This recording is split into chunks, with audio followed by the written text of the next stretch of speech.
Russia it's not very developed, the using of electronic car.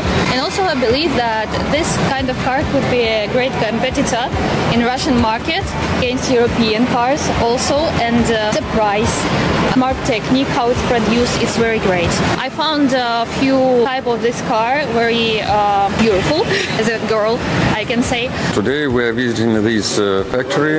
It's interesting because many technologies only here we can see, as I heard.